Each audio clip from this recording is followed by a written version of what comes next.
This is Beyond the Beltway, Navigating the State and Local Government Job Hunt, organized by engineers and scientists acting locally. We've got a group of excellent career advisors here to share their expertise and and you know answer some questions that you might have about the local, state and local government job search. Um, I'm going to share a couple of housekeeping notes here before we get started. Uh, we encourage you all to ask questions through the Q&A feature. I see somebody has their hand raised. If you have a question right now, please put it in the Q&A, and our speakers and our team will be monitoring that throughout the webinar, and we'll hope to try to get your questions answered throughout. We are recording this webinar, so we will be posting it up on the ESAL YouTube later, once this event is over.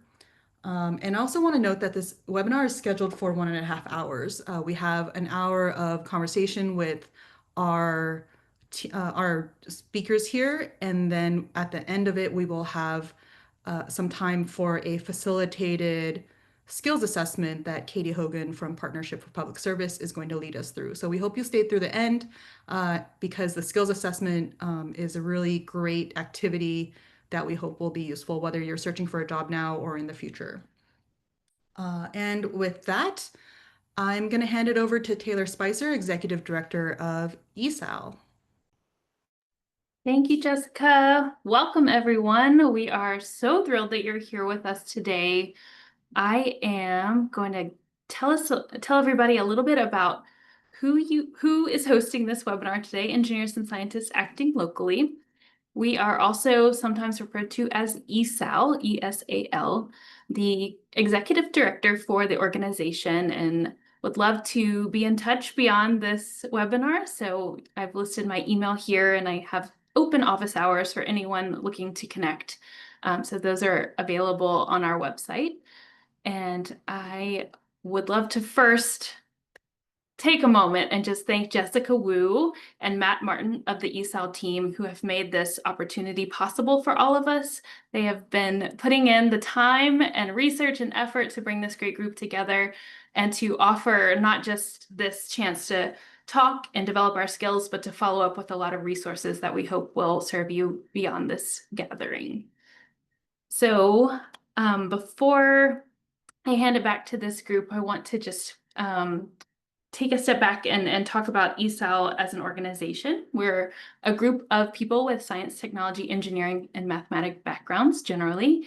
And a lot of folks on our team have been a part of federal or local policy work. And what we have come together to do is to try to increase local civic engagement by other people with backgrounds in STEM. So we do that by trying to fill information, instructional, and relationship gaps that might exist while you're trying to do this work, while you're trying to show up in your state or local community and make an impact. So there is a lot of work that has come together since 2017 when the organization was founded by a group of people who care about this effort. And now we are a 501c3 nonpartisan national nonprofit and have a lot that the group has made possible. We have grown to have 2 full-time staff and over 45 volunteers who do the work of the organization. So there is a lot of original content that you can dive into about the people, organizations, and initiatives that are happening around the country that involve STEM expertise and people in STEM. So you can learn about those through some of our written articles. You can also be featured in them. And also we take deep dives into topics. So if you're interested, say, in nuclear power policy or how municipal budgets work, we do deep dive series so that you can understand some of the topics as well.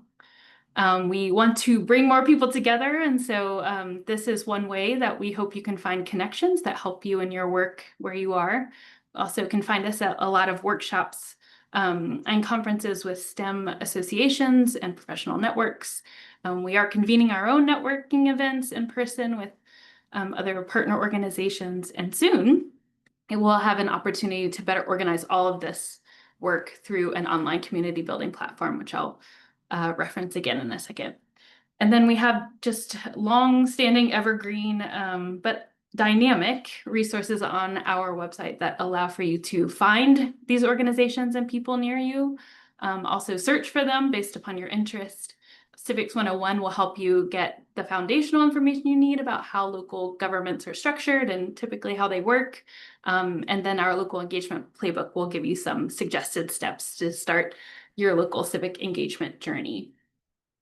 So to dive in a little bit more on the topic of workshops, it's a tailored set of opportunities that our team has developed that are meant to fit either the skill set that you're seeking to develop with a group, typically a group of STEM professionals or folks with STEM backgrounds, or a specific topic that you are wanting to get more tailored recommendations around. So you can find more information about the workshops on our website.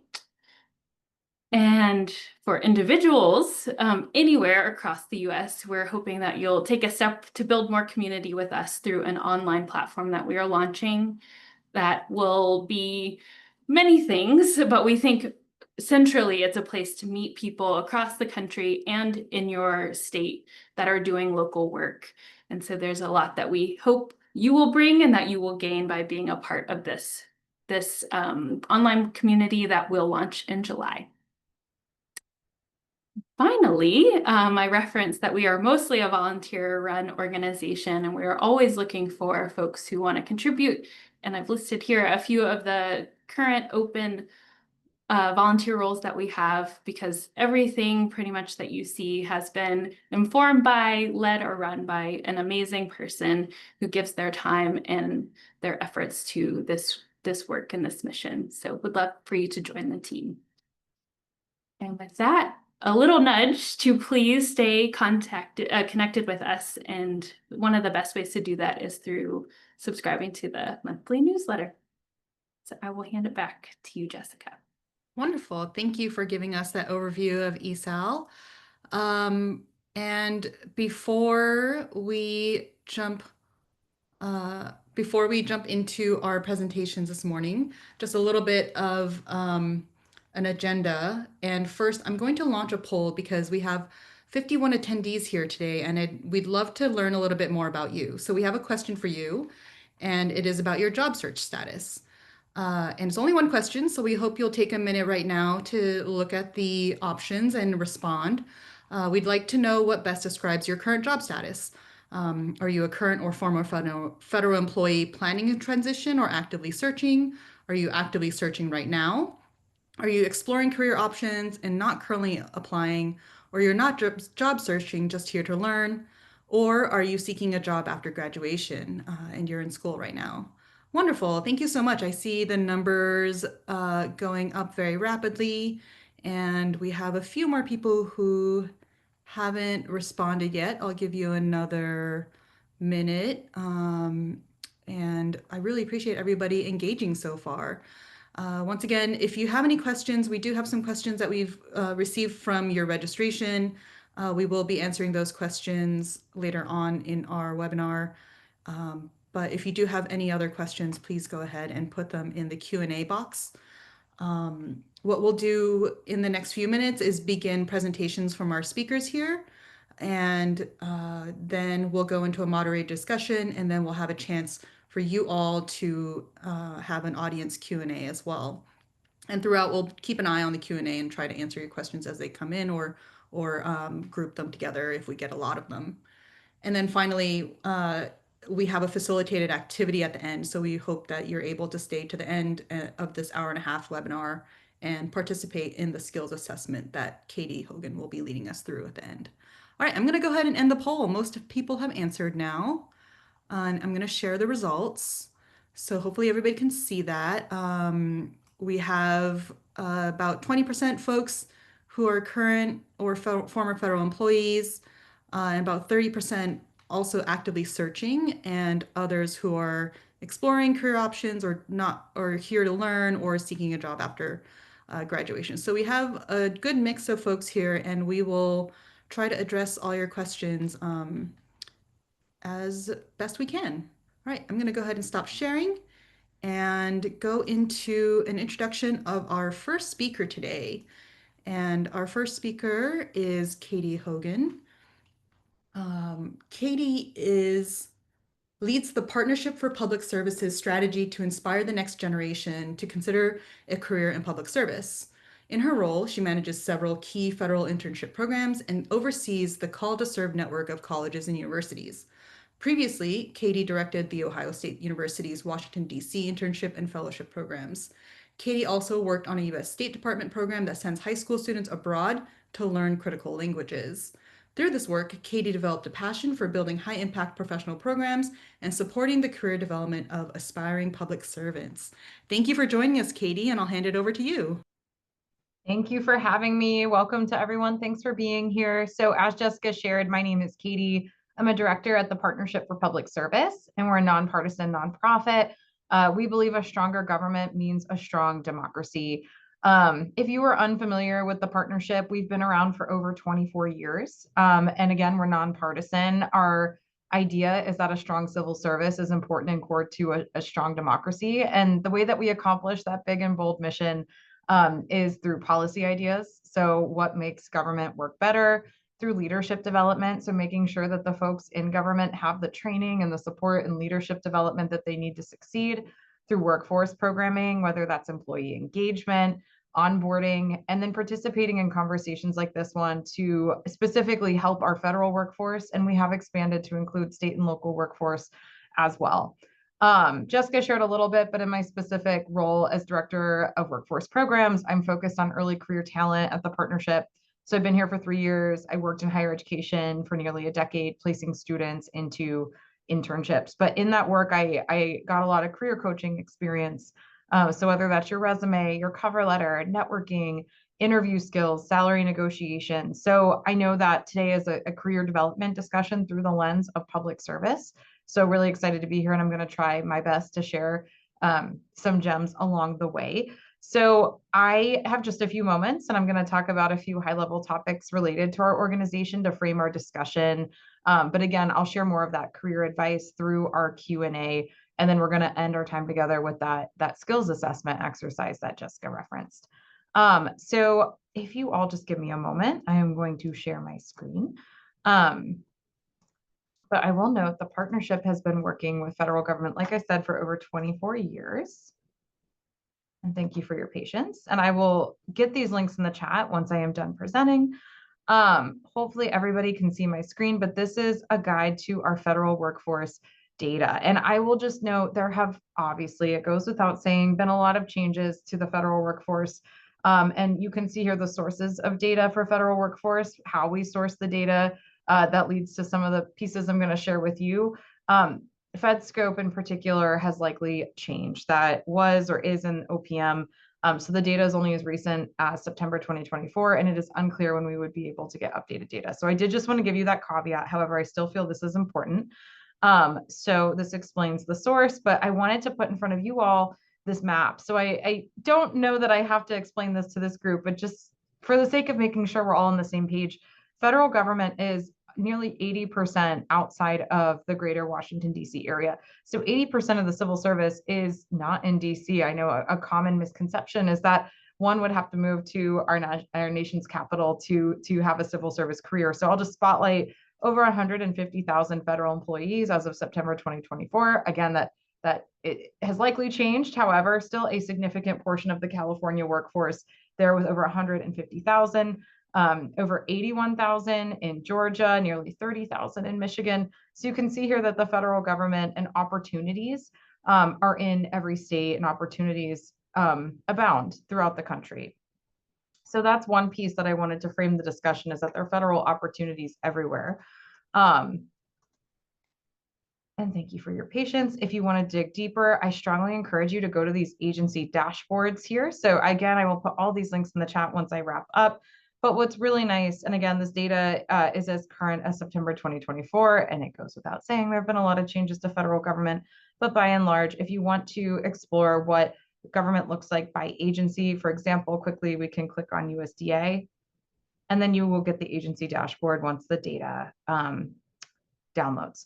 So you can see here total number of employees, And then top 5 employee locations. No surprise, some of the biggest states have the most USDA employees, but also nice that you can see the breakdown of the top occupations. And you see some here that are likely of interest to this group based on your backgrounds. And then again, to really underscore that piece of how many are working inside or outside Washington, D.C. And then you can really get into the data with demographics and other pieces here. So that's one thing that the partnership does, is that we track data and tell the story of federal government while also trying to attract folks into federal government, which helps me transition into my next piece that I want to share before passing it to one of my colleagues. I keep mentioning the changes in federal government. So we are here to support folks who are in federal government and continue to tell the important stories and work that goes in.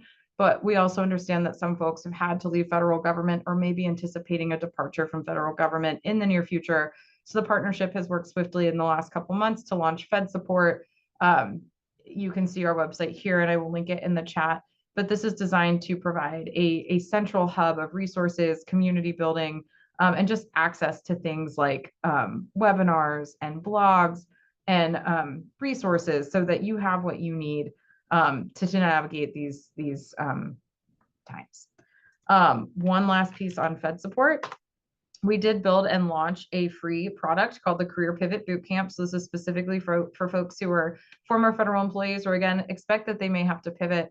This is a fully online asynchronous course that offers you like every level of career coaching that you might be seeking. So it's a really nice structured way to navigate your resume, your cover letter, your networking, a lot of things we're going to talk about on the panel. So with that, I will pause here, but I will get those links in the chat, and I look forward to sharing more career development insight when the time comes in Q&A and through our skills assessment.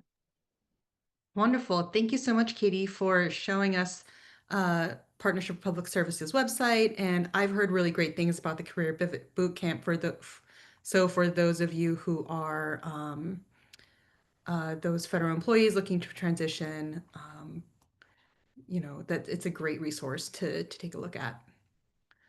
All right, and we're going to move right along to continue to introduce our speakers. Our next speakers are a dynamic duo from the University of North Carolina School of Government. Allison Binkley is the Director of Career, Alumni, and Employer Engagement for the UNC School of Government's Master of Public Administration program. She brings over 15 years of experience in career services and higher education. In her role, Allison provides individualized career and professional development coaching, researches public service career pathways, and leads career development initiatives for MPA students. She also oversees strategy and programming to strengthen engagement with MPA alumni and employers. Additionally, she's currently the president of the North Carolina Association of Colleges and Employers, and through her leadership, she fosters meaningful connections between UNC MPA students, alumni, and public service organizations across the state and beyond. She's joined by Dylan Russell, who is the Executive Director for Lead for North Carolina and Faculty Lead for Public Service Matters at the UNC School of Government. His work focuses on workforce development, intergenerational leadership, and strengthening public service pipelines. As a first-generation college graduate from North Carolina, Dylan has helped place hundreds of students in government roles through national and statewide initiatives. He holds a PhD in public administration and is widely recognized for his leadership in advancing resilient, future-ready public institutions. And I will hand it over to Dylan and Allison. Give me 1 second to spotlight you.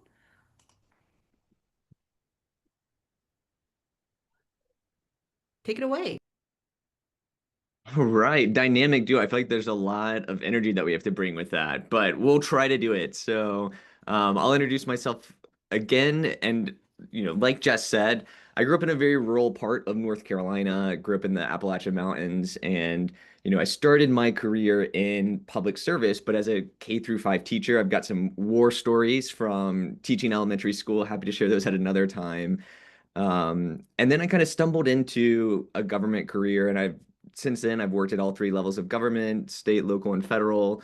And so from town hall to the White House, I've kind of spent my professional career trying to make sense of these institutions and how can we better create a pathway for other folks to kind of stumble in and find meaningful careers that they can have in public service, particularly at the state and local level.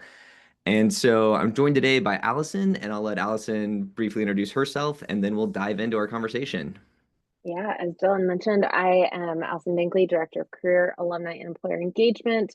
And I have been with the School of Government for 10 years and been able to work with our students, employers, and alumni to enhance, to start, and to further their careers in public service. Our program specializes in local government, and that's where the majority of our alumni end up going. And so have a lot of relationships and experience working with students going into both local and state government, work with some state, North Carolina state initiatives to increase the pipeline of students, college students at all levels of college, going into state government as well. And so, yeah, bring that expertise.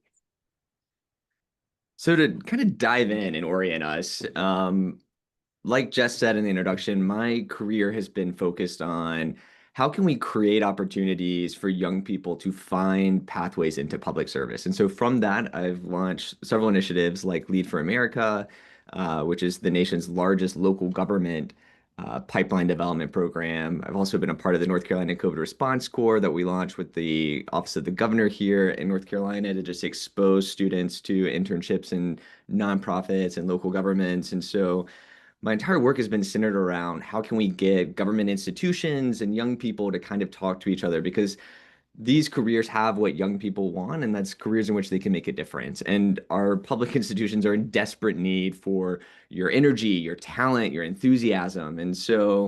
Um, and so that's kind of where I want us to start, is kind of just demystifying public institutions, particularly at the state and local level. You know, each year I teach an experiential education course to undergraduates here at Chapel Hill. Most of them are poli-sci majors, and when they come in, they're all like gung-ho on law school. And, you know, I'll always have a couple of handful of folks who are like on the BCG Deloitte consulting route, and I always consider it a win if I'm able to like steal them away into state and local government. That's my personal mission, is to be the biggest thorn in BCG and Deloitte's side. But what happens is in this class and in the work that I do, all of these young people get in and they're kind of surprised at the different opportunities where they can make a meaningful impact. And so I think, especially at the state and local government, our state and local level, everyone kind of just has this mentality of DC or bust. And then for those who are looking more locally, I think folks just often think of the state house. And so something that we do at the UNC School of Government, which is the nation's largest local government training center, is we're trying to figure out how to connect people to these public service opportunities, especially in the more rural parts of the state, which that's something I'm going to encourage you to think about too, is, you know, there are meaningful public service opportunities outside of your state capital, outside of Washington, and there are ways that you can plug in, and these organizations are in desperate need of help. In North Carolina, 70% of local government leaders are eligible to retire.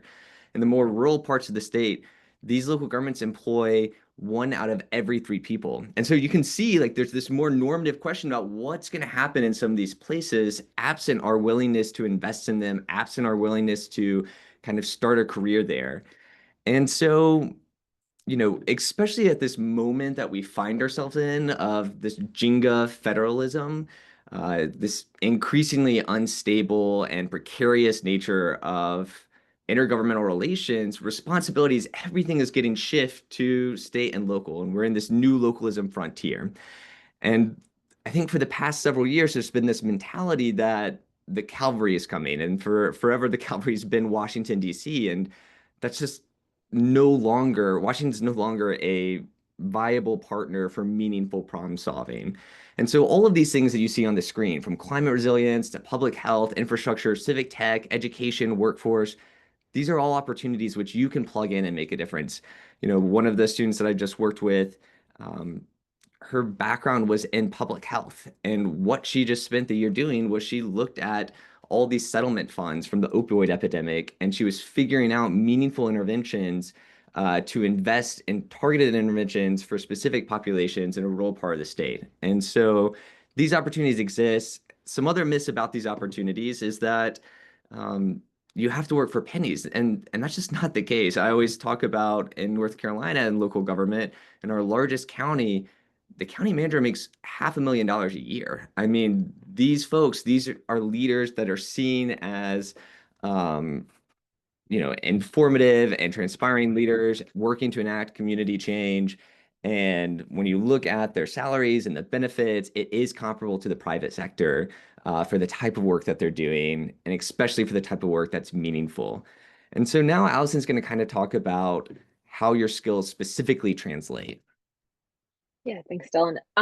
So some of the things that I think when we started talking about demystifying your experiences and STEM and going into local and state government is that going into just the roles that have some sort of title that is something that you would have thought about in the private sector. And I think, when you start, and you'll do a little bit more of this with Katie with the skills assessment, but being able to think about what the skill is that you have. And so we've listed some skills that may be things that you do, and then some of the applications that may take place, where that may take place. Some of it can be in those roles that are very specific to engineering. I have a current student who has an engineering background who is a public works director in a local municipality.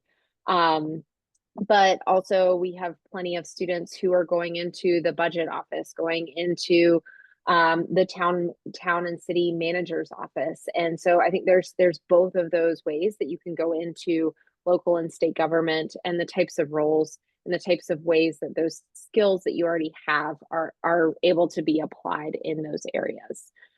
So really focusing on how they translate, even if it's a loosely translated skill. And so again, these are some examples. This is not the only example.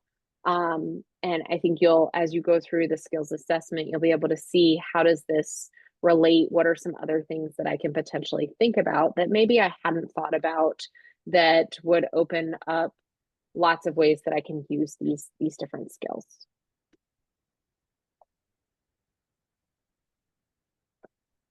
And so when you're thinking about where to look for these positions, wanted to just highlight a few places and sources, but really focus on also the idea of, there's lots of job boards, there's websites out there, there's professional organizations, there's networking, all of that.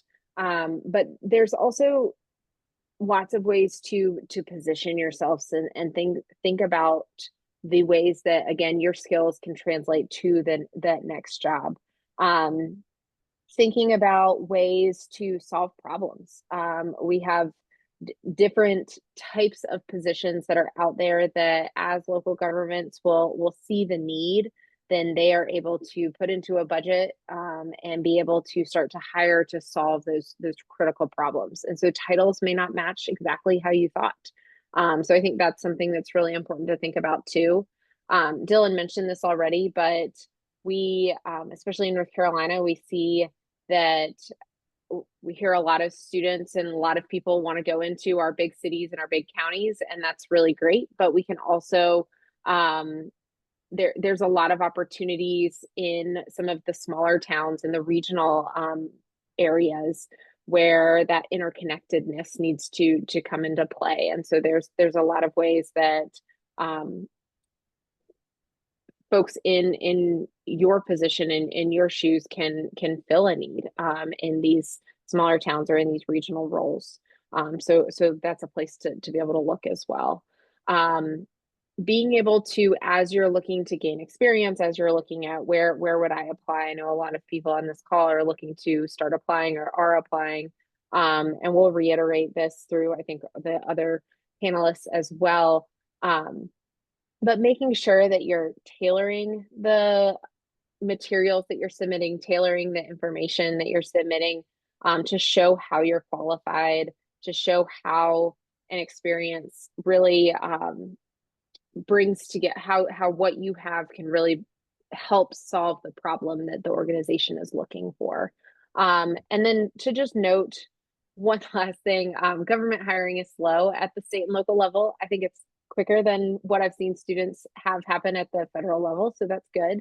But it may take longer and the timelines may be longer, but keep trying and keep being persistent. And knowing that the work that you can do is evolving and it's changing, and local and state governments are adapting to and are able to be a little bit more nimble and able to adapt at a bigger or quicker pace than sometimes the federal counterparts. And so just keeping that in mind as well. I'll turn it back over to Dylan. So when we're thinking about networking, the best opportunities, they're going to come not from waiting, but from actively positioning yourself through some of the strategies that Allison just talked about. Volunteering, getting involved with local boards and commissions at the local level. That's a great place to start. Every small town, every county, they have these citizen engagement boards and these citizen advisory boards. Start volunteering there. That's a great way to figure out what opportunities exist and also to kind of figure out and gauge your interest in those. Like Allison said, you're not going to see a data scientist or climate strategist position advertised. You're going to see really weird positions like budget accountant number 2 or something like that. That's not going to make sense. And that's one of the problems that we have at the government and at the public level, is kind of figuring out sometimes government speak doesn't always translate to what these jobs actually mean. And so doing the interviews, learning more about it, kind of talking to folks in the organization, getting on LinkedIn to see who's doing similar types of work. That's a great way, because some of these positions you would write off immediately, but then when you actually see that, oh, well, the budget office, that's where all the policy decisions are at a local level, that's actually a great place to start looking. If I care about policy and policy implementation, that's kind of the biggest vehicle for community change. And so other organizations that you might want to look at besides town, local, councils of government. And so there are these regional organizations that provide services to like 5 to 6 different counties within each of the states. Those are great places to start looking for other service opportunities. And then also, when Allison was talking about make sure your application shows your qualifications, but then when you actually get to the interview, frame it from like, what can we do together as a team? That's show how you can learn, adapt. You have a unique skill set, and how can we position you in a way that highlights everything that you bring to the table. The other thing that I want to warn you is that government hiring is slow. On average, it takes 4 months to fill a government position. The private sector does that in 30 days. And so be patient, be persistent. You've got this. Lean into the resources and networks from this panel. And that's all that we have for you all. And I'll turn it back over to Jess now. Thank you, Dylan and Allison. Some really great nuggets of wisdom and tips there. Let me spotlight myself so everyone can see me. All right. Thank you so much. And I'll note that Taylor mentioned in the chat that we have some of these resources compiled into a fantastic spreadsheet that we'll be sharing with you later on. And we've put it into a living document format where it'll be updated with resources as we come across them, including both Partnership for Public Service, our next speaker from Cal HR, and our speakers from UNC School of Government as well, along with a slew of other great job resources, but also links to job boards in almost every state. I think we actually have every state on that list. I also see a couple of answers coming in, and some of them are being upvoted. I think they're answering our speakers are answering them live, but we'll also have an opportunity for answering them in a panel format in a second. And last but not least, Maggie Orion is our next speaker, and she is the statewide career strategist at Cal HR and one of the contributors to the Work for California campaign. Her work focuses on building a diverse and qualified talent pipeline for the state of California, demystifying the state hiring process, and sharing the benefits of civil service with job seekers.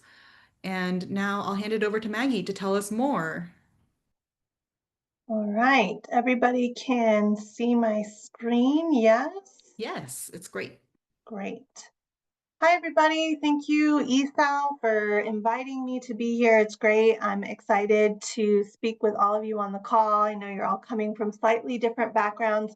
My goal here is to share a little bit about what it means to pursue a state career, particularly one in California. That is my expertise. I can't speak to all the other states, but Hopefully, some of this information can be generalized for you to other states if that's your goal.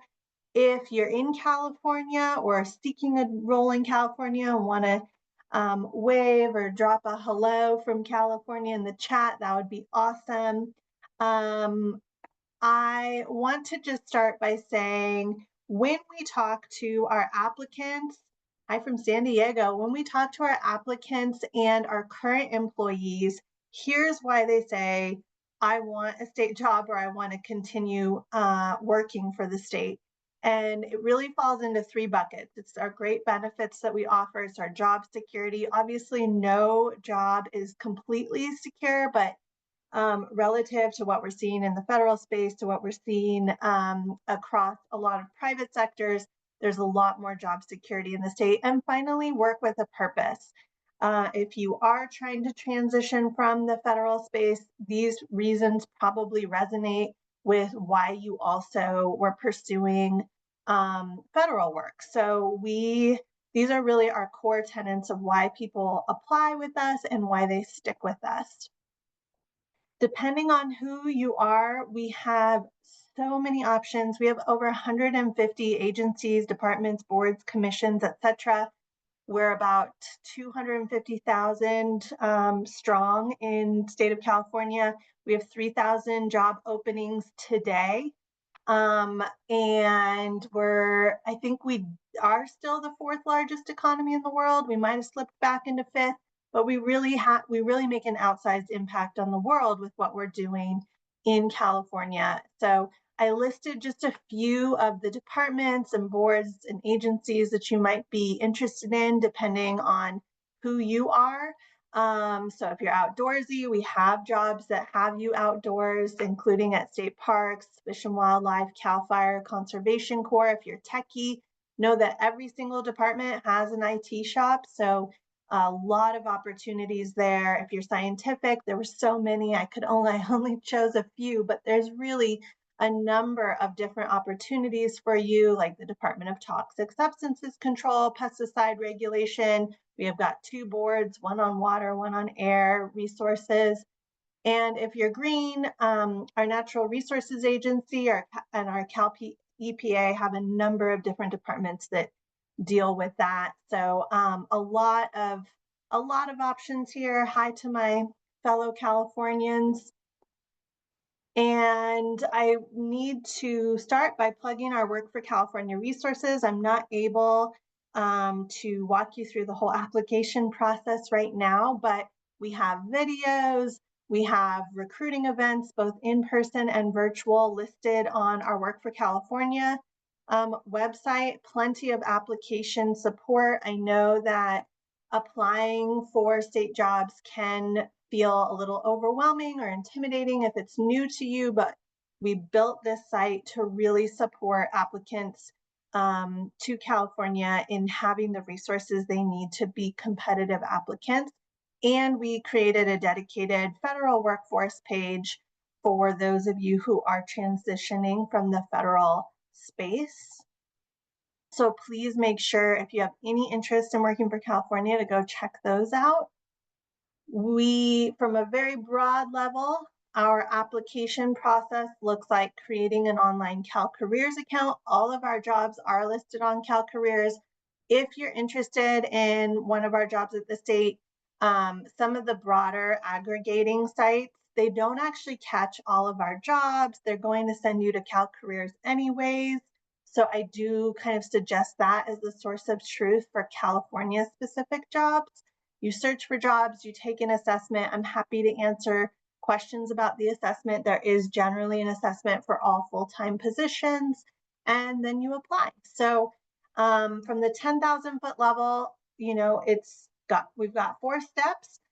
There are obviously more details to these, and again, you can learn more about those on Work for California, and I'm happy to answer questions in the Q&A and in the chat as well. We have grouped all of our jobs by industry. So for you STEM folks, I have done a few call outs here about the clusters that you might be interested in looking at. So we have a cluster for architecture and engineering, computer and mathematical, and life, physical, and social science. Dylan was mentioning some of our classifications may not be immediately recognizable to you just because of the state lingo. And so this clustering is a really nice way for you to start finding the positions and classifications that are related to the work that you're interested in doing. And once you have played around there, you can also search by jobs by classification. So at the California state level, all of our jobs are grouped in what we call classifications. That's like an umbrella term for a certain group of jobs that all share similar characteristics and pay ranges. There's hundreds of these. There's many, many, many related to the STEM fields, but I pulled out a few just to give you a sense of what you might run across. So in science, we have research scientists 1, 2, or 3. The 1, 2, or 3 corresponds to different salary ranges. And then we have these research scientist positions related to chemical, physical engineering, food and drug, microbiology. I always struggle with that one, microbiological, assistant public health biologist, senior toxicologist, state park interpreter. For technology, we have a whole series that again grows in responsibilities, experience level, and salary. Engineer, you can see we've got civil, we've got mechanical engineers, water resources, waste management, transportation, et cetera, et cetera, et cetera. And for mathematical, my apologies, for mathematical, we have the research data specialist, research scientists in epidemiology or biostatistics, and actuarial statistician. So a lot is out there and available to you. You can find all of our jobs on Cal Careers, and again, all the resources to help you apply at workforcalifornia.ca.gov. I'm looking forward to answering more of your questions in just a minute. I think I'll go ahead and pause there for now.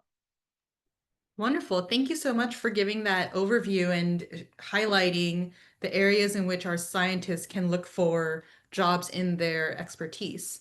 We have a question in the Q&A right now specifically for you, Maggie, so while I still have you on the stage. Sure. Tristan asks, are applicants encouraged to submit a resume or cover letter for CA state jobs? I'm a Fed applying and have noticed the application process does not require one. Right. So the template that we use to gather your information is called a state application. It's a state application template that gathers much of the same information as what would be on a resume or a cover letter. And it's very important that you fill that out to the best of your ability and with the most detailed information. Again, I'm going to go ahead and drop, we have a checklist just for state applications that I think is really, really great. So I'm going to drop that in the chat. But to answer your very specific question, sometimes resumes are required and sometimes they aren't. Same with cover letters. If you want to, you absolutely can. And it gives the hiring manager more information about you. However, we do have a merit system. So if it's not required, you're not going to say get extra points for that, right? Because we have a merit system that we're only scoring on what is required. So it cannot hurt you. It also can't tremendously benefit you because it can't translate to more points. But again, it can share a little bit more information about you. Again, I have seen people though make the mistake about over prioritizing resumes and cover letters because that's what they're used to in other spaces and not prioritizing their state application when it's really the state application, if that's what's required, that is going to have a lot of eyes on it. So make sure you spend some really significant time there. I hope that was helpful, Tristan. Wonderful. Thank you for that insight, Maggie. And now, and he says thank you. All right, so I'm going to invite all of our speakers back on the stage, and I'm going to take a minute to do that. And ask, and we're going to get into a moderated Q&A here. All right. All right. And thank you for those of you who are asking questions. Some of them are being answered in the chat in writing. I think one thing that we got a question from the registration is are there any pros or cons of transitioning for a federal position, so at the national level, to a state or local position? We have a couple of folks with state level expertise here, and also Katie, who has actually also helped people navigate this transition as well. Anybody have any thoughts they'd like to share? Any pros or cons?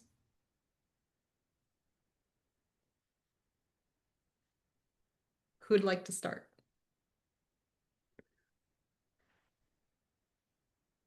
I'll All start. right, Maggie.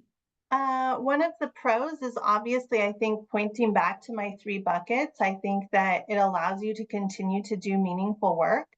It allows you to engage with a job that has benefits and more job stability. So all the reasons that you potentially were looking to join a federal role are available in these other spaces. So that's what I think is a real pro. And I've spoken to, hundreds and hundreds of federal workers looking to transition to state jobs at this point. And the ones that I've spoken to, of course, that's a subset, are still really focused on wanting to do mission-oriented work and work that supports their communities and their states and the lands and the people of this country and of our shared states. So I think that's the great pro. Obviously, a con and one we hear about is, at least in California, we don't have retirement reciprocity. So some of the benefits that you were accruing at the federal level are not going to accrue in the same way.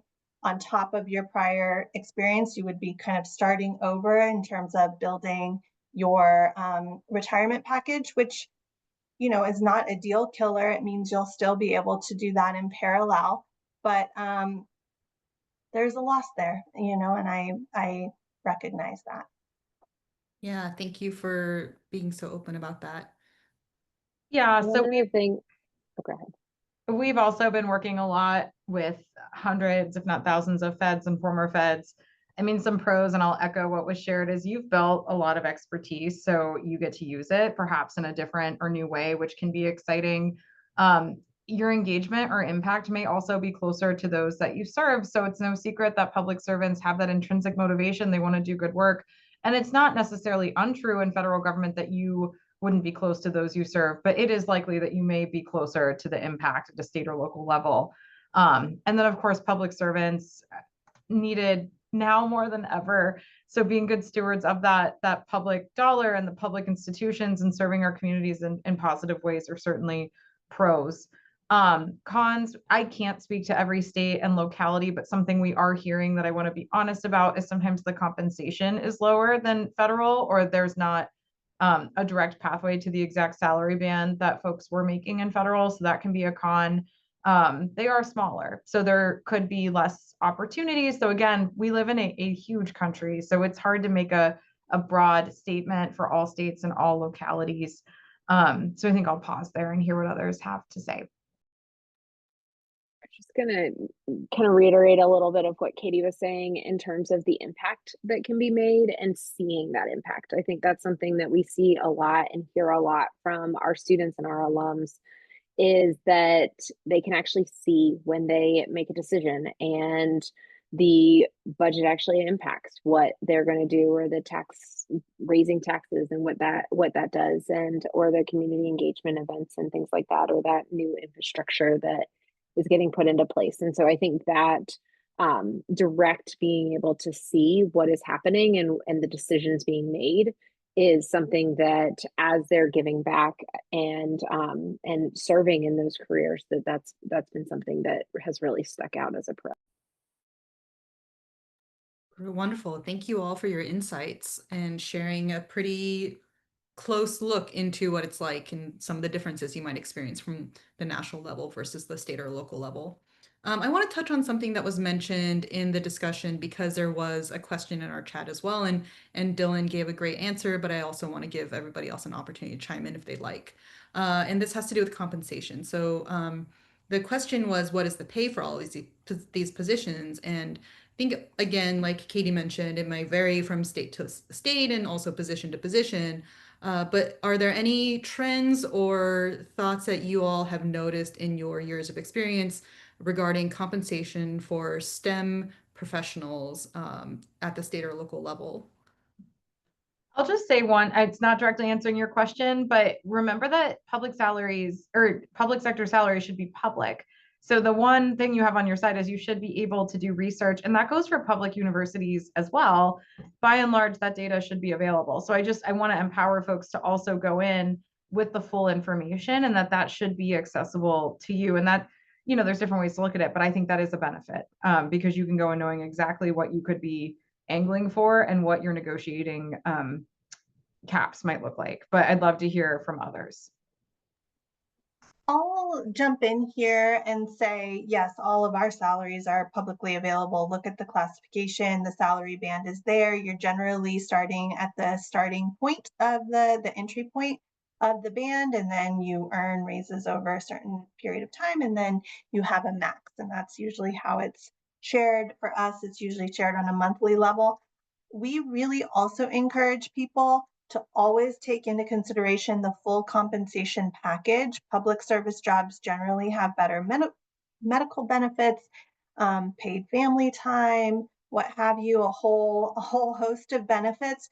And sometimes just doing a salary to salary comparison between a public service job and a private sector job, we might look like we have the lower salary, but really thinking about pensions, thinking about vacation, thinking about work-life balance, that package may be a lot sweeter at the state. So always take that into consideration, no matter what sector you're looking at. I really encourage you not just to do salary to salary, but whole total compensation package.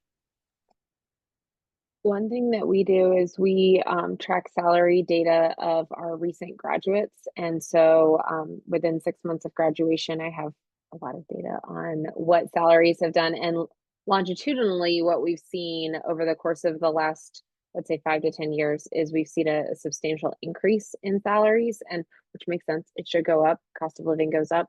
But definitely within the last 5 years, we've seen, and I don't have exact percentages, but we've seen that increase, especially at the local level, which is, I think, a little bit surprising. But that's where we've seen probably the biggest gains in salary, where it was probably a little bit lower than what you would have expected to now it's really on par with where that would be. And so, and that's across the board. So not directly into the STEM fields, but I think that's indicative of it's kind of across the board for where it's going. And so that's Great. Thank you for sharing all that advice and also sharing some trends that you've been observing. I totally agree about looking at the full compensation package. Sometimes those pensions also really make a difference in just making a decision about where to go. So yeah, thank you all. Moving along, I think so Dylan and Allison, you touched a little bit about networking and how to engage locally just to make some new contacts and learn a little bit about the work. I'd love to hear from all of you, for example, if there's somebody out of state and looking to build a professional network in a place where they're aiming to move or live. Do you have any tips for networking, or just in general, any effective ways to connect with state government employees or agencies? I'll jump in here. I want to first say that my state, and I assume most states, have the merit system. So you don't get hired just because of who you know. You get hired because you're the best and most qualified person for the job, and you've proven that in your job application. So I want to be really careful before we jump into, find somebody and they're going to get you the job, because that's not how it works at the public service level. But it certainly can help you learn about jobs that you are interested in and learn about the qualifications. So I know in California, we have a very active number of recruiters on LinkedIn. Work for California is on LinkedIn. We post our recruiters all the time, sharing tips and tricks in the different both virtual and in-person events that they're hosting. Many of them host virtual one-to-one consultations. So it's a great way for you to learn about positions as they become open and speak directly to recruiters about those positions and the cultures of those departments so you can learn more. Great. Thank you for sharing that key difference between perhaps the private and the public sector. Anyone else? I'll jump. I mean, everything that was just shared. So it's really important, I think generally, but yes, in the public sector, especially not to think of networking as if I talk to them, they will get me a job, but seeing it as a way to, again, do your research to get information.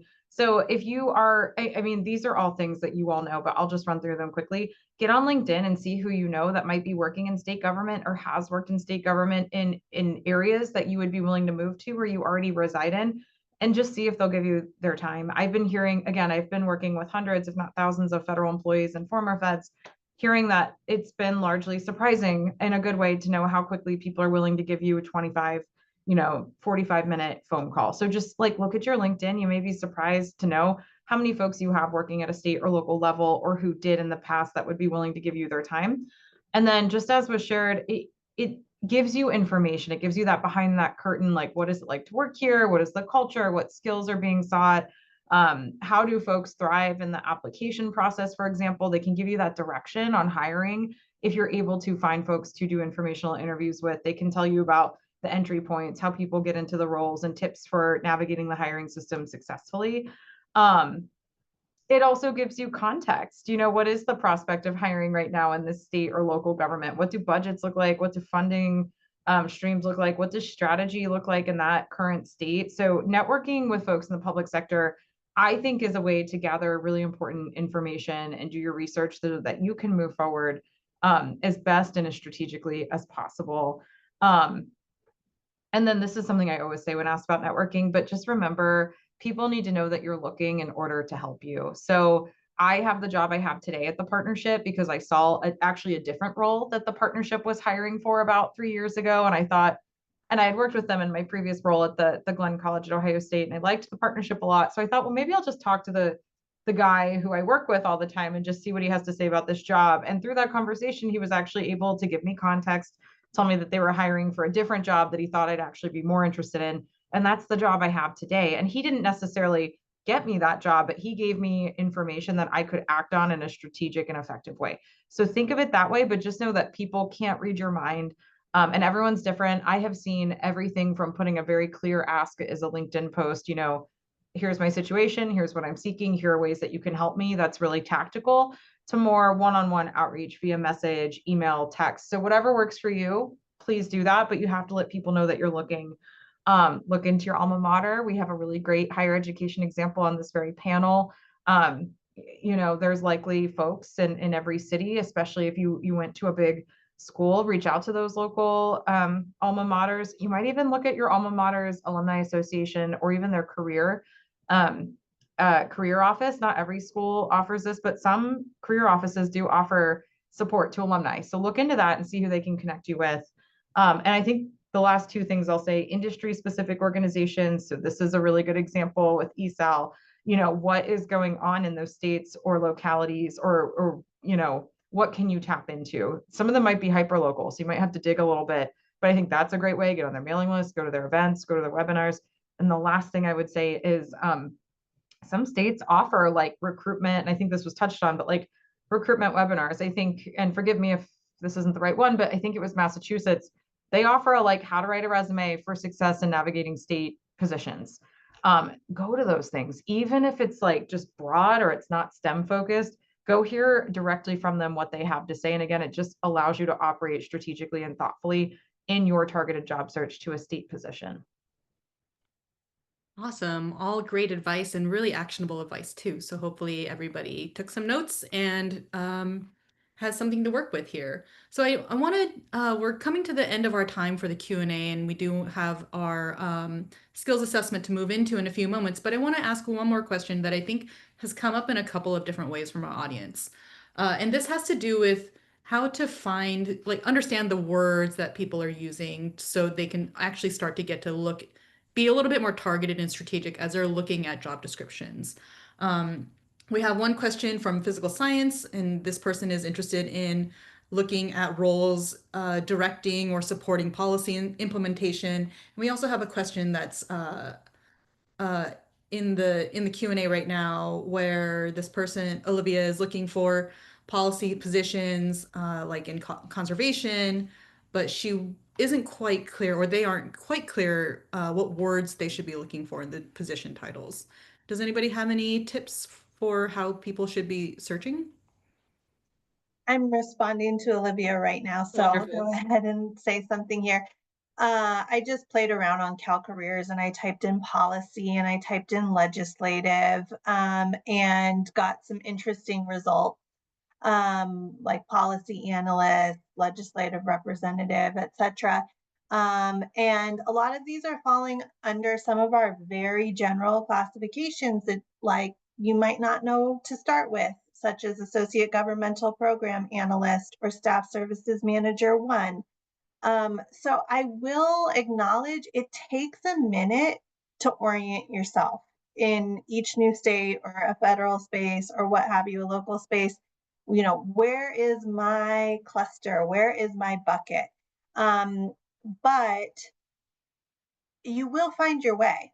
So, you know, try different keywords, look at the departments that you're interested in. You said that you were interested in conservation, so maybe start by department and narrowing your search by department. There's so many different ways to kind of slice and dice the results. And then I'm also a huge fan of saved searches. At least where we are, public, our jobs are flown for 10 business days sometimes, so you might miss the job that you're looking for. So using a collection of keywords or just the department, you can get an email every time a job drops that you know, fits your criteria. So that would be a great way to kind of keep your finger on the pulse for what you're interested in.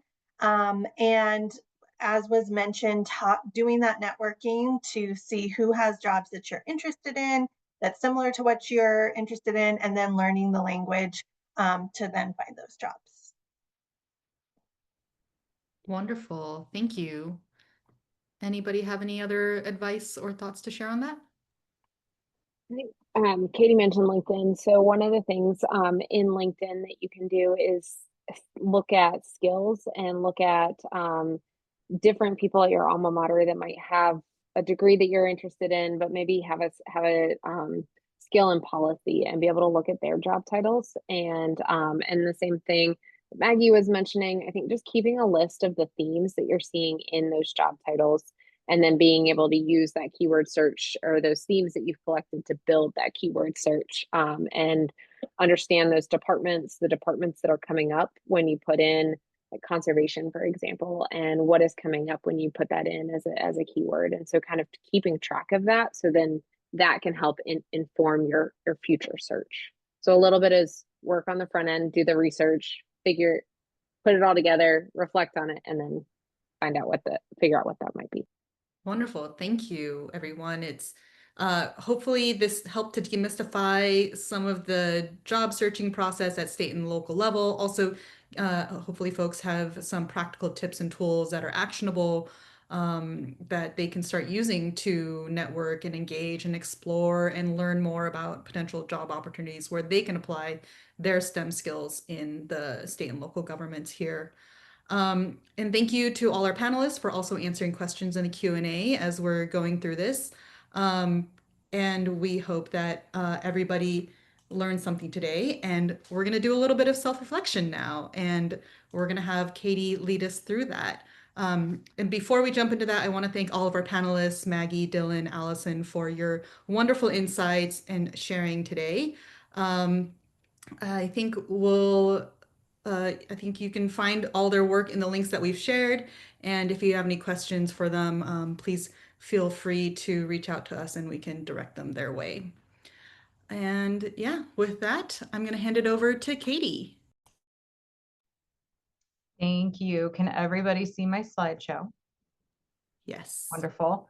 So I mentioned at the top, and I thank you all for your time. It's been wonderful to be with my fellow panelists.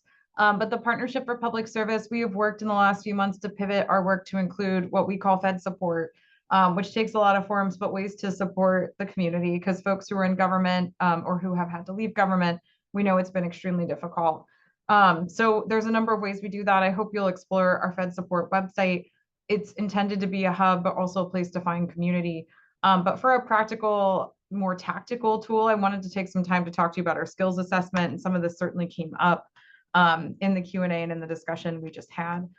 So just really briefly, what is a skills assessment? What are our objectives of the next 20 minutes? So skills assessment, this is a tool that does a lot of what some of you were asking. So how do I know how to translate my skills, my experience, my expertise? What keywords should I be looking for? How should I be terming what it is that I do and the value that I bring? And that is through your resume, your cover letter, your interviews. So we have a tool. Jessica's going to put it in the chat. It's a PDF, and you were not going to get through all of it today in the next 20 minutes, but it is really a tool for you to take and use however best serves you at this moment. We'll also address AI, something I address more and more because I know it's a question we get. And then I mentioned our career pivot bootcamp, but I'm happy to share high level a pitch for that as well. So this skills assessment, this really helps you pause and evaluate your abilities, your skills, what value you bring to an employer, and then it helps you take what you learn and align it with the career goals and job requirements. I know for myself, my last job, I was actually in that role for 8 years. I had a continued trajectory of growth, but candidly, I had not sat down and really done this till I got on the job market. So I know from experience that it can feel overwhelming to think about, what is it that I've done? I've been really busy these last 8 years. What do I call it? How do I tell other people? And how do I tell other people in a way that is compelling enough that they will give me a job interview? So the skills assessment is really a place for you to feel supported, where you can take a breath and really reflect and ponder what it is that your skills are and how they translate to other employers and sectors. It helps you clarify your current capabilities, identify growth opportunities, and of course, you then take that and enhance your job documents like a resume. And I just want to spotlight when we say skills, hard skills are your technical abilities, so coding, data analysis, and soft skills are interpersonal abilities, communication and leadership, both important and both appear in this skills assessment. And we do always like to differentiate between skills and characteristics. Skills are learned capabilities. So task-oriented, they are trainable. An example might be time management, a technical proficiency, problem solving. Characteristics also important. These are personal traits. They are qualities that shape our behavior, perhaps shape our professional reputation. Some examples here: empathy, integrity, patience. But we are really focused on those skills. This is not to undermine or diminish the importance of our personal traits and characteristics, but that is a different reflection. So we are going to focus on our skills and what we bring to the table in that regard. And I'll just note, this is a skills assessment that we developed for folks that were leaving government. It's meant to be broad. It may not be the perfect skills assessment for you. Rather, this is a way to get you started. So do remember, there are online tools. This is just one that was developed by career coaches at the Partnership for Public Service, but there are self-assessments, transferable skills checkers, all kinds of tools, both free and paid, online. We'll also just reinforce something that was shared on the panel. Your alma mater may very well offer something like this. Like, they may very well offer a skills assessment and maybe even the opportunity to connect with a career coach one-on-one. So I really recommend looking into that as well. Use LinkedIn as a resource. Use the skills and endorsements to gauge strengths, and align your profile with actual skills to improve job matches. So I will just spotlight, and I'm happy to put a link in the chat. The partnership, we've had a series of webinars for folks through our Fed support work. About a month and a half, 2 months ago, we did have folks from LinkedIn talk about these LinkedIn tips. So how to do the things that I'm sharing. I know we don't have time to go through it in this, but I really recommend watching that webinar and taking some time to acclimate to LinkedIn. Because when you align your profile with actual skills and like list skills on your profile, it'll start matching you accordingly to jobs that are being recruited for through LinkedIn. And of course, keep your LinkedIn up to date to maximize the impact of it. I really liked the grid that was shared at the top of this presentation by my colleagues from North Carolina. Similar vein here, and I won't go through all of these, but I know sometimes things are called, there's different naming and categorizing for skills, maybe in the federal government, the private sector, even between levels of government, as we've talked about today. So we, again, we won't go through all of it. For example, here are maybe how we classify some skills in the federal government, what they might be called or what the equivalent looks like in the private sector, and then how it transfers. So if we go 3 down to the performance management employee relations, for example, that might be an HR generalist or a people operations manager in other contexts. But this is someone who is really skilled in professional coaching, conflict resolution, evaluation, in HR operations. So I know that that's a really quick example. Here we also have some other pieces, some that might be of particular interest to this group. So for example, the top row, scientific research and analysis, that might be R&D analysts, data scientists. But if you are someone who has experience and skill designing studies, analyzing data, publishing results, this is how that might translate to a different level of government or private industry. AI. So again, I mentioned that I joined the Partnership for Public Service 3 years ago.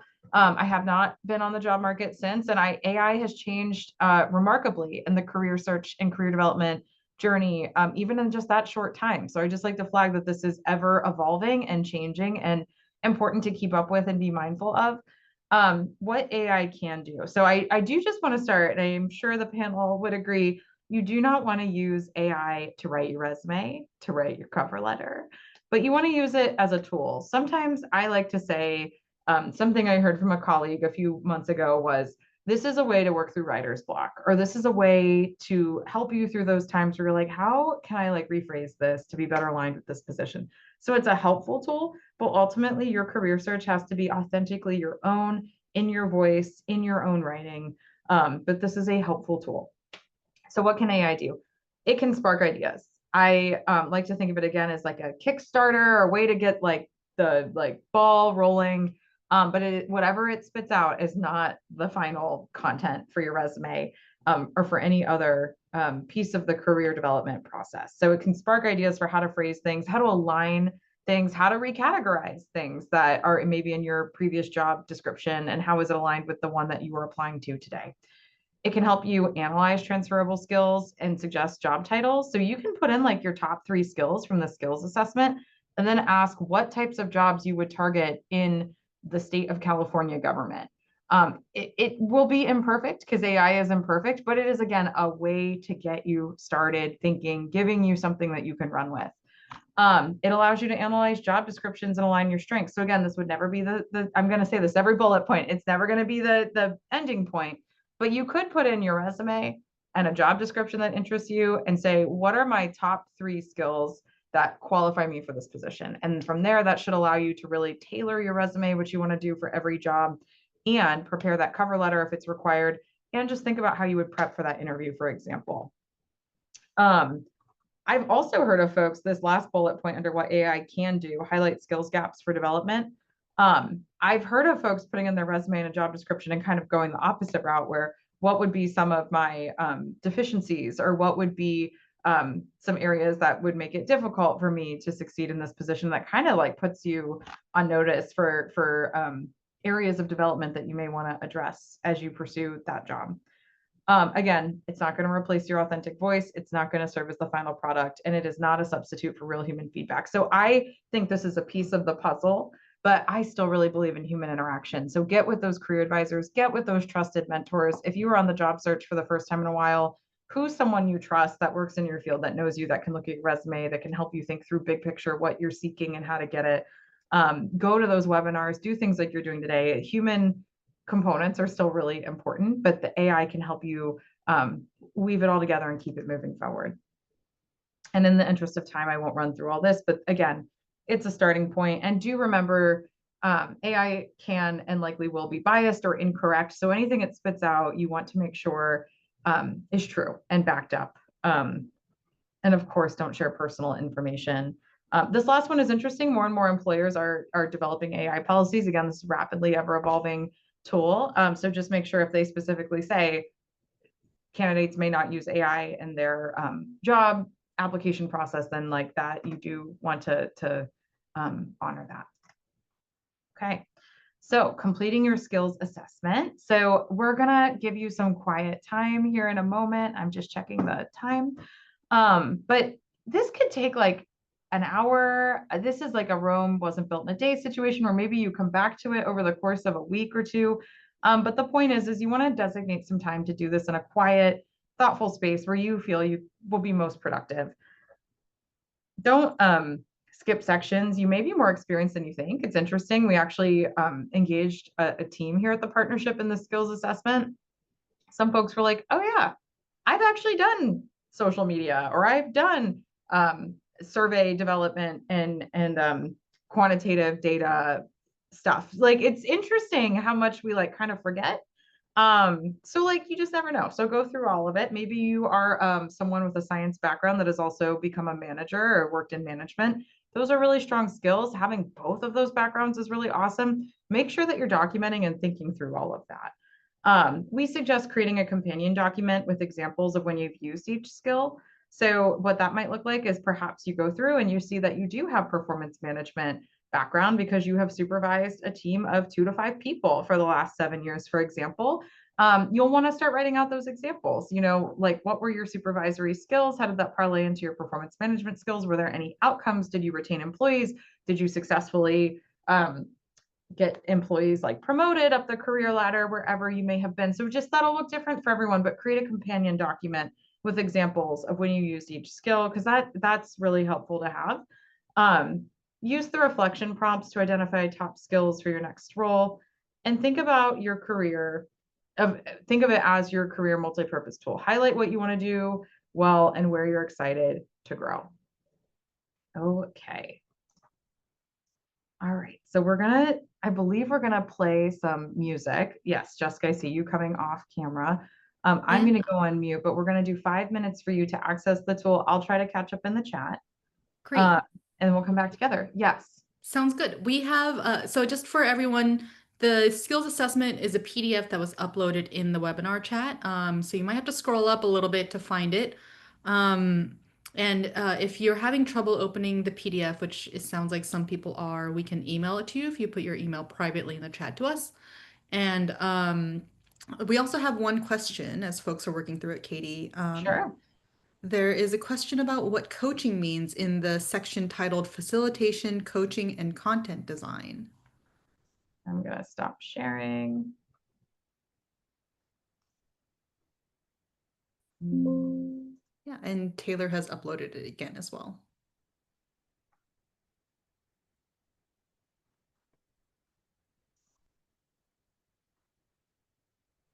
Give me 1 second.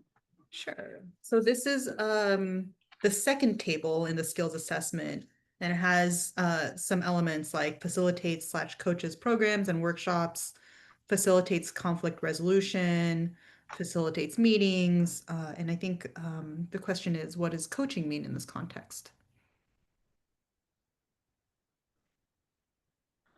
Yeah, so again, some of this is open to interpretation in your context, but I think this is somebody who is a strong facilitator who commands a group of employees through things like workshops, like presentations. I think training also appears in the skills assessment, but you are someone who can provide a workshop on a policy or a skill that folks are acquiring, or whatever, and you were able to coach folks through that content to success, to a successful outcome.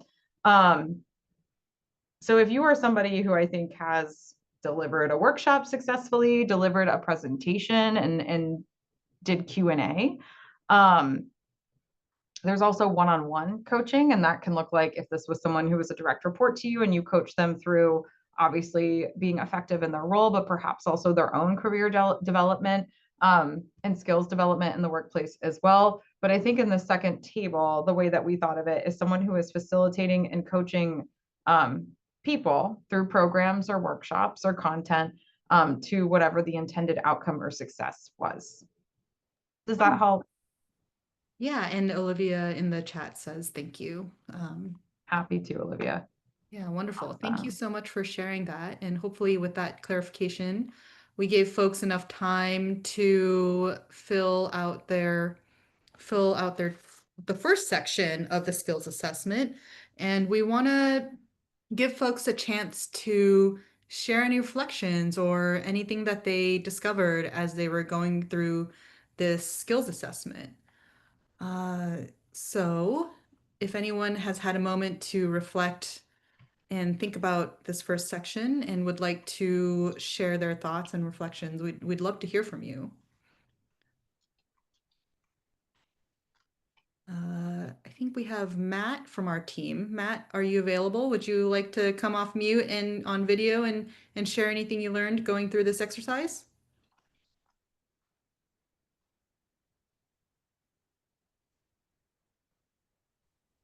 Sure. Sorry, couldn't get my camera working there for a second.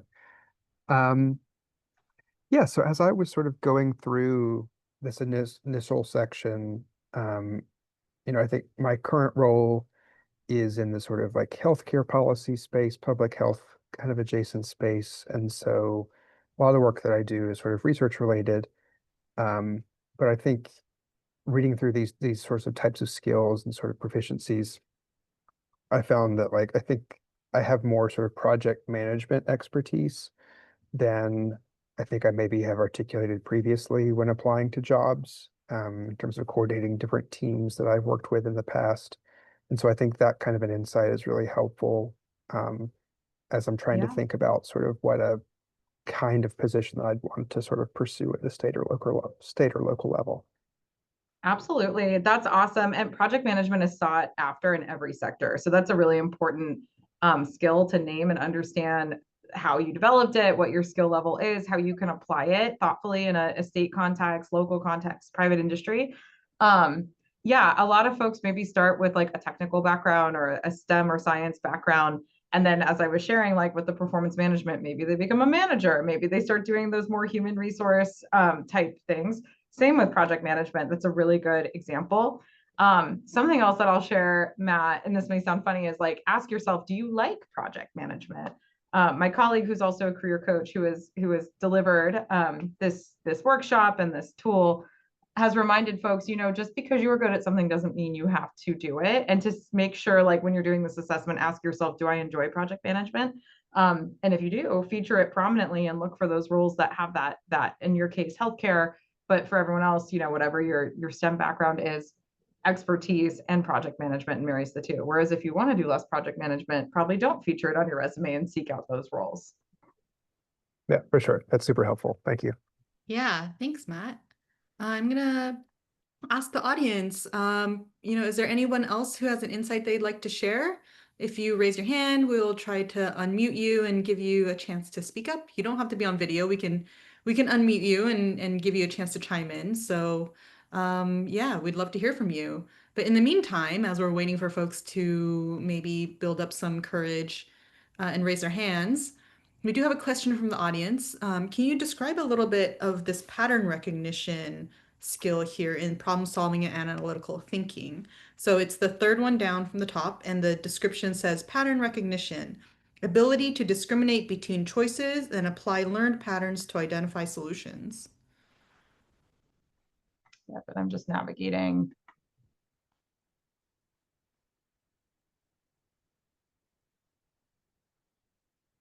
Yeah, so I think it goes to that like critical thinking ability to see like what are trends, or like through the analysis, like what patterns are appearing and for what causes, and then taking that information, whatever your context is, and distilling it and presenting it either to like leadership, policymakers, et cetera, to inform, in government context, typically policy decisions.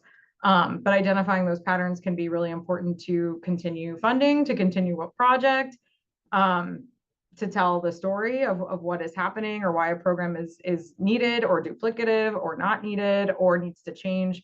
But that pattern recognition, I think, it parlays from critical thinking. Great. Yeah. And I could see where, thank you for the description. I could see where somebody who's skilled in data analysis or looking at a bunch of different pieces of data, whether qualitative or quantitative, can use this skill of pattern recognition to advance their thinking, to propose new initiatives, things of that sort, right? Yeah, absolutely. Wonderful. So we're getting to the end of our time here, and I want to thank Katie for leading us through this wonderful exercise, and hopefully everybody had a chance to think about it and start to dig a little bit deeper into their own skills and start to surface them so that they can promote themselves. We hope that it was valuable for you. I also want to take a moment to thank all of our panelists and from Allison and Dylan at UNC School of Government, and also Maggie from Cal HR. And really couldn't have done this without them. So we really appreciate all of their insights and suggestions and actionable insights today. Before we let everyone go, I just want to say we're going to be sending out a survey. So we hope you'll take a moment to respond and let us know what you liked, what you didn't like. We also would love to hear from you if you're engaged in local and state policy, if there are other things you'd like to see us run events on. As the events director, I'd love to hear from you. Any ideas of things that you're paying attention to, what you'd like to see more of, and yeah, we welcome your feedback. Taylor, any last words as our executive director? Just so grateful that you were able to gain some good insights from this amazing panel, and I've learned a lot too, and maybe we should reconvene and talk about our skills assessments together because there's so Yeah. much in there. Thank you, Katie, and thank you, Maggie. Thank you, Dylan and Allison, and once again, thank you, Jessica and Matt Martin of the ESAL team for bringing us together. Much more to think about and plan for, but we're here as you navigate this. Reach out as you need us. Happy to share what we know. And again, hopefully soon you all will choose to connect to the ESAL network through the online community platform where we anticipate you'll be able to better ask these questions to others who are working nationally or are in your state and both. So we hope to see you on that platform soon as well. Yeah, wonderful. And thank you so much. And we hope everyone will stay connected with us. And best wishes and best of luck to everyone.